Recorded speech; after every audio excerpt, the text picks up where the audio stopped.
Welcome to power debate. నేను బ్రహ్మనాయుడు. ముందుగా Raj news ప్రేక్షకులకు, వీక్షకులకు, తెలుగు రాష్ట్రాల ప్రజలకు, భారతదేశ ప్రజలకు అందరికీ కూడా స్వాతంత్ర దినోత్సవ శుభాకాంక్షలు. ఇక దేశవ్యాప్తంగా అంగరంగ వైభవంగా స్వాతంత్ర దినోత్సవ వేడుకలు జరిగాయి.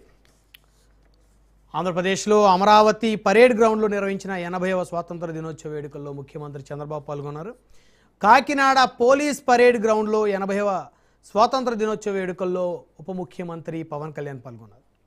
విజయవాడలో జరిగిన 80వ స్వాతంత్ర దినోత్సవ వేడుకల్లో మంత్రి నారా లోకేష్ పాల్గొన్నారు. అదేవిధంగా వైఎస్ఆర్ కాంగ్రెస్ పార్టీ కేంద్ర కార్యాలయంలో సైతం కూడా స్వాతంత్ర దినోత్సవ వేడుకలు అంగరంగ వైభవంగా జరిగాయి.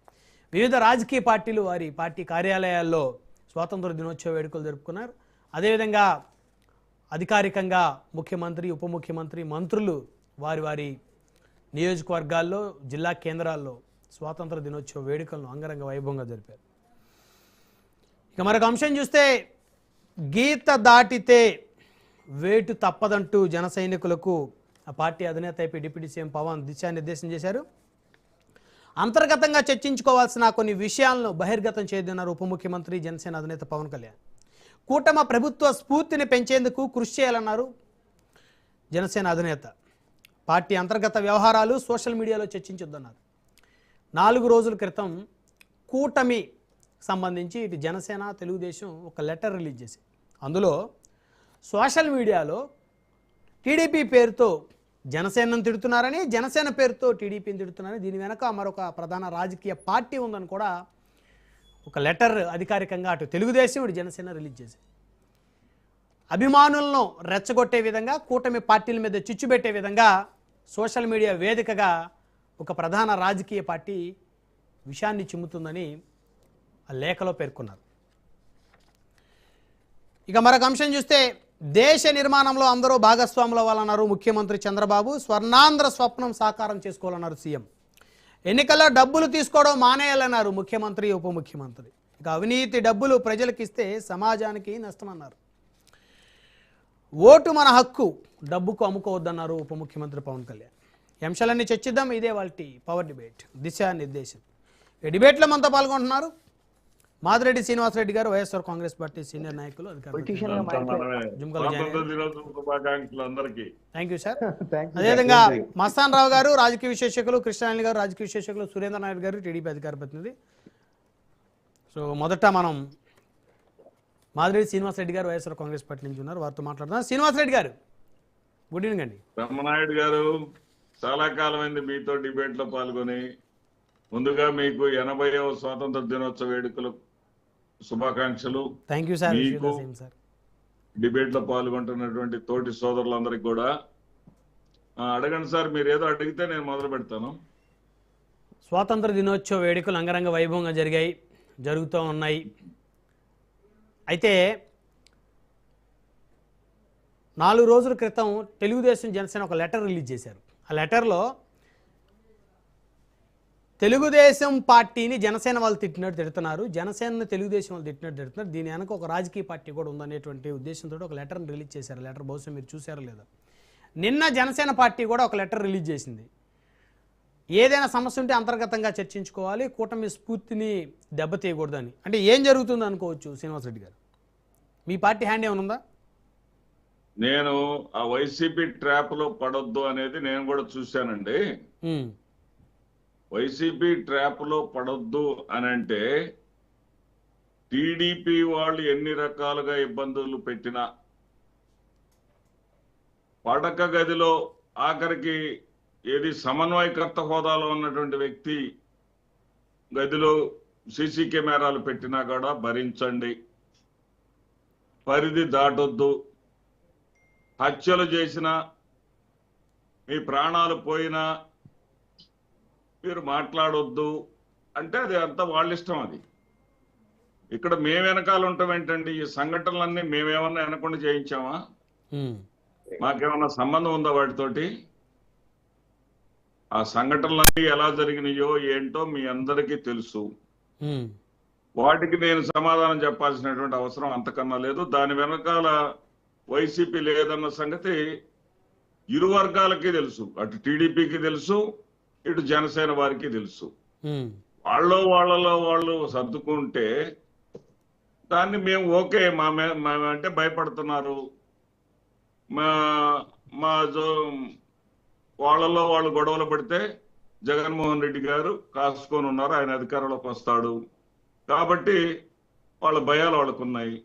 ఉమ్, వాళ్ళ భయాలతోటి వాళ్ళు విడుదల చేసుకున్నటువంటి లేఖల వెనక మేము మాత్రం లేవండి.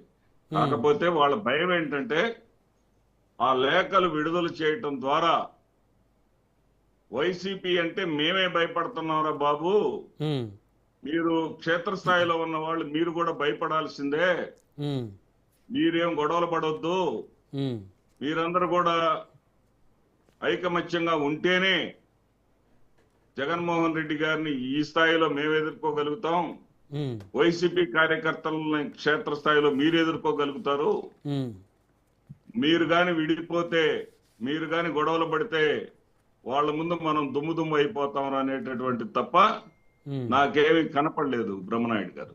ఓకే. అంతకు తప్ప నాకు అక్కడ మించిన, ఇప్పుడు ప్రకాశం జిల్లాలో జరిగిన దారుణాలు తెలుసు, ఉమ్, అన్ని చోట్ల. తర్వాత పాపం మా దాసరి రాము ఎంటర్ అయిన తర్వాత అక్కడ న్యాయం జరిగింది ఆ కుటుంబానికి. అంటే ప్రాణాలెటు రావనుకోండి, ఉమ్, కొట్టిపారేయకుండా వాళ్ళకేదో ఆ కుటుంబానికి కాస్త 5 ఎకరాల పొలం ఏదో ఇవ్వటం అంతా సిస్టమేటిక్ గా జరిగింది. ఉమ్. ఎప్పుడు జరిగింది? ఎప్పుడు జరిగింది? ప్రశ్నించినప్పుడు జరిగింది. అంతే, ప్రశ్నిస్తేనేగా ఏదైనా జరిగేది. ప్రశ్నించొద్దు అంటే ఎట్లా? ప్రశ్నించకుండా ఏది జరగద్దు కదా సార్ ఎక్కడ కూడా. అదే మరి అంటే ఇక్కడ అంటే నేనేమంటానంటే ప్రశ్నించడం కన్నా కూడా ప్రభుత్వం దృష్టికి బలంగా తీసుకువెళ్ళటం వల్ల ఆ రోజు న్యాయం జరిగింది అనుకుంటున్నా.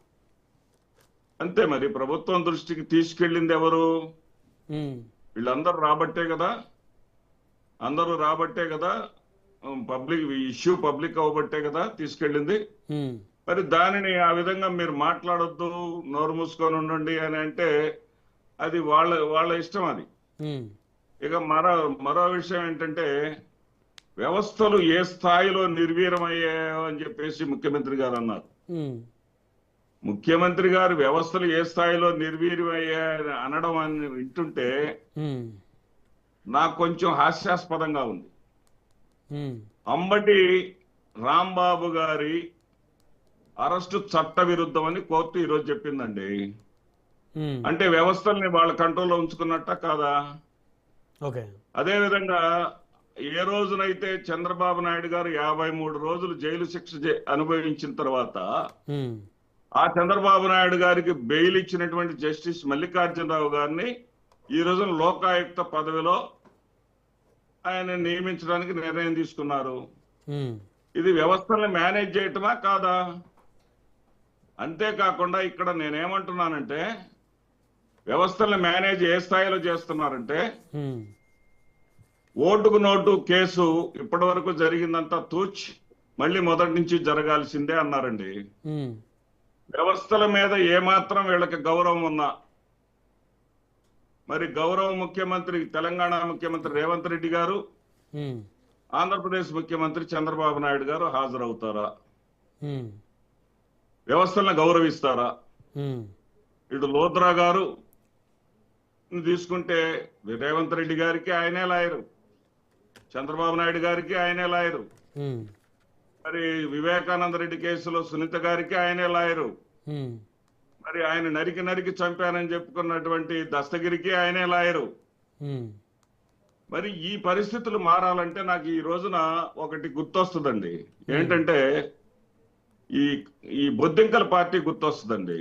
ఉమ్, వ్యవస్థలు మారాలంటే వాళ్ళు 3 విషయాలు చాలా స్పష్టంగా చెప్పారు. ఉమ్, ఒకటి ఏంటంటే, జడ్జీలు న్యాయ వ్యవస్థలో ఉన్న వాళ్ళకి పదవులు ఇవ్వద్దు. ఉమ్, ఓటుకు నోటు కేసులో విచారణ చేసినటువంటి సూర్యకాంతే కదండి, ఆ తర్వాత మరలా ఆయన ఉన్నత స్థానంలోకి వెళ్ళింది. ఉమ్, అటువంటి వాళ్ళకి పదవులు ఇవ్వద్దు. అదేవిధంగా ఏదైతే పార్టీలు మారిన వాళ్ళకి ఉమ్, 20 ఏళ్ల పాటు వాళ్ళు రాజకీయ ప్రవేశం చేయకూడదు. ఉమ్, వ్యవస్థల్లో మార్పు కోరుకుంటున్నటువంటి చంద్రబాబు నాయుడు గారు వీటన్నిటిని అంగీకరిస్తారా?